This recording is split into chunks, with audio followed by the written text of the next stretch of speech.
It's another Friday with Madonna from Vineford Properties, and this week we'll be talking about knowing your land titles and documents. And today we'll be having this discussion with a qualified real estate barrister.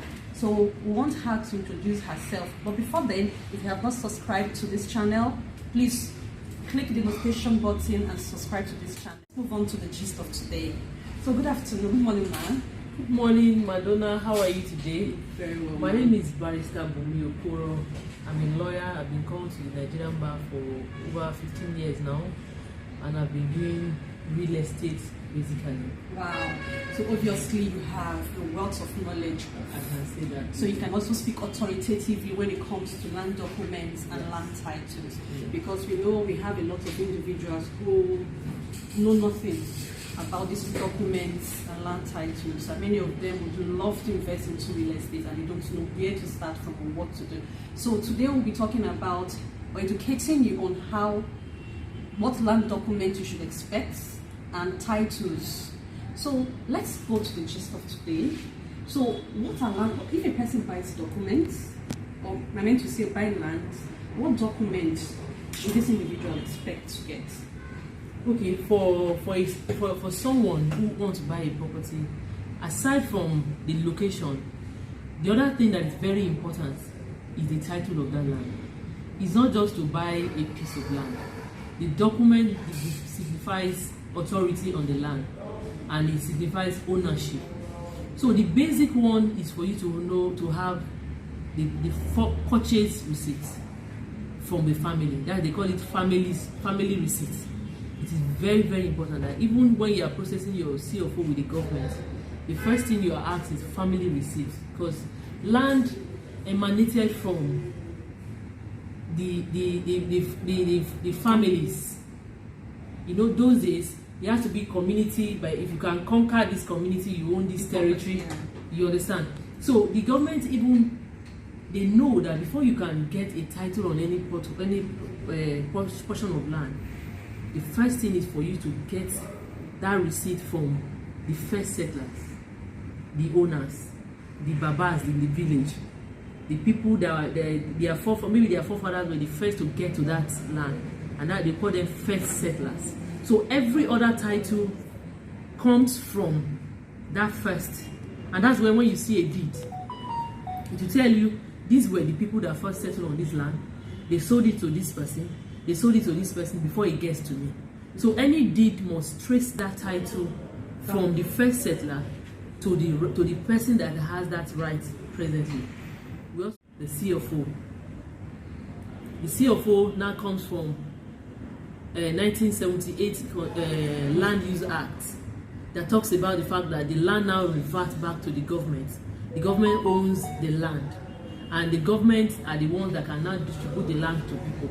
So the government is now saying, okay, after you have acquired this land from these landowners, you need to come to us for regularization, for us to know, okay, this particular land belongs to this person. That is just the idea of the CFO, okay, which is the next title after the family receipt. Then when you have that, you have other titles like governor's consent. Governor's consent is, okay, there are no two CFO on a particular land. Just one CFO, and that's the first person that acquired it from the Omoniles, the family, the first settler. So the moment you have that CFO, the government don't issue two CFO on a particular land. What they do is consent. That means the government is consenting to the fact that this person has transferred his or her ownership to this particular person, and you have that in record. So if that same property is being transferred from one person to the other, even if it's 20 people, after the CFO, they all have consent, not CFO again. They all have consent. Okay, you now have a new buyer, that person will register. The government is consenting to the purchase. Then we have other titles. Some people will say gazette. Some people will say accession. Accession has to do with properties that are under acquisition. Okay. Like for instance, when you look at the Bejileke axis, is under acquisition. The government is interested in the area.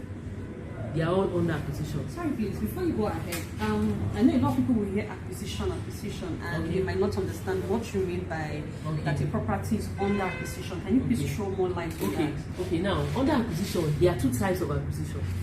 There's a committed acquisition, and there is one that is just acquisition. It is only when a property is under committed acquisition that is a no-no. Committed acquisition means that the government has assigned that place for a particular use, and because of that, you can't even ratify the land. It's a no-no. It's a no-no. So it's a complete red flag. Yes, you can't. But when you have just acquisition, the government is saying, okay, we are interested in this area, but if you can pay some amount of money to ratify, we can give you the ownership of that land. So in that case, if you have to go through another process which is similar to that of CFO for you to get that excision. Okay. So excision means that this whole is under acquisition, but we have excised, we have removed this portion. This particular portion has been removed from that chunk to you, and that's why it's excision. It's outside acquisition now. So when the government gives you that right, then you know that okay, this one is now my own. It's been removed from acquisition. Then you can now go further to do the gazette. That is when you say a property is under gazette. Gazette is like a normal is like a journal of the Ministry of Lands. Other ministries, they all have it. What they do is that the moment the government says, okay, this is what we want to do, when they gazette, they give you more validation. So the gazette is like validating concept. Okay. So when it validates, then you have a document, a title that you can say, okay, this is where it was gazetted that this property has been given to this person. It will have a gazette number, and that's also a better title because the gazette will be published. When it's published, then everybody will be aware. It's like a title. So as it is now, a land, because these days we see a lot of real estate companies that says their land has a cession, government approved excision, or it's gazetted. So for a property by a land buyer, he can go ahead to buy such property. It's safe to buy such property. It's safe. From excision, it's safe. Because a lot of people, all they know is CFO. See, as a matter of fact, CFO is not the only title to land. Yeah. And it's not even the peak of it. It's not the highest form of title. Wow, that's very interesting. It's not the highest form. It's just one of it. But it's the most common title that people know about. As a matter of fact, we also have court judgments. There are sometimes that 2 or 3 families are fighting over a land, or 2 individuals are fighting over even a land that has CFO. You might have somebody that received his own CFO 2020, another one collected the CFO 2019. Now the courts come into play and say, okay, the person that first collected the CFO is the rightful owner. In such a situation where the court is giving a judgment in favor of somebody, that judgment is a title. Wow. That judgment is a title because the judgment, most likely, if the judgment is at the Supreme Court, it cannot be overruled. And never be revoked. Yes, and even another person cannot go and collect CFO on that same property that has court judgment. And if the judgment is given by a lower court, the next thing to look at is, okay, this judgment, has it been started by, like for instance, if a judgment is given by a lower court, let's say High Court for instance, that okay, Mr. A is the owner of this land, and the statutory provision is that if the other person is not in agreement with that judgment, you can go to the higher court, like go to appeal court, but you have 90 days to challenge that judgment. Okay. If you exceed that 90 days, that means the person that has that judgment in favor is the owner of the property.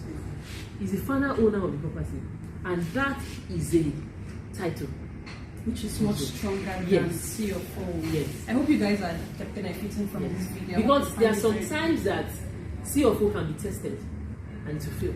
Wow. Yes. Okay. Let's say, for instance, somebody collected the CFO for a property that he bought from Mr. Hay, who is not the owner. And the government one way or the other, are able to give the person that CFO. If at the end of the day, the other party is able to prove that the family receipts, they are not the owner of it, and that's why you hear people say they have revoked that CFO. They said CFO does not cure any defect in title. If your property has a defect in title, if you go and collect CFO on it, if you have somebody that can still challenge that, the CFO will be revoked. Wow, that's very interesting and very insightful. And earlier on in our conversation, there was something you pointed out when it comes to acquiring CFO.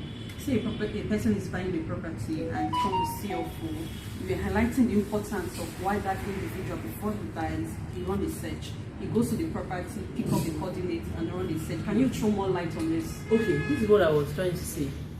You know, we are in this part of the world, when people just say, okay, this property has CFO, they believe that it has cured all the defects. No. There are some things that you need to check out for, even when you have seen a CFO. The first thing is for you to check as lands bureau, that CFO, does it have any encumbrance? There are some CFO they have used to collect loan. There are some CFO that have even been revoked by the government, but people still have their original, they have it at home. Wow. They have it. But when you get to land, they will tell you this social government actually revoked, this area was revoked, so it will be gazetted, you will see it. But people still have that copy with them. There are some people that will use CFO to borrow money from the bank. Some of them, they might have the copies with them too. So the fact that somebody says, okay, this property has CFO, it doesn't mean that you should just accept it and say, no, you still need to run a check. Another thing is that a copy of CFO has a survey. It is based on that survey that the CFO is given. So when you see a CFO, the next thing you need to do is to look at the coordinates of the survey. Does it tally with the land you are talking about? The location of the land. The location of the land. Because there are some times that people pick coordinates of places that are free, put it on the CFO of a place that is not free. And when you see it, it is when you want to run a check, or when the government comes and say you want to acquire this place, you say, no, I have a CFO, they say which CFO, you will see that the coordinate is different. So those are the things that you need. They are very technical, and that's why when you want to buy a property, it is good for you to get a realtor or a lawyer. Very important, because a realtor that wants to sell for a company will have done some background checks before selling the property, and he must have known that, okay, this property is okay to go, than for you to just see property and just buy. Yes. Yeah. You know, money is hard to get by. So that is why it's our policy at buying for property that we run search on this, on whatever property we are selling. So right now, we're coming to a head with our discussion with Barrister Bumi Okoro. And if you find this video educative, give us a like, drop a comment, and if you have questions, ask your questions in the comment section. Please don't forget to subscribe, like, and share. So until when next we meet, happy investing.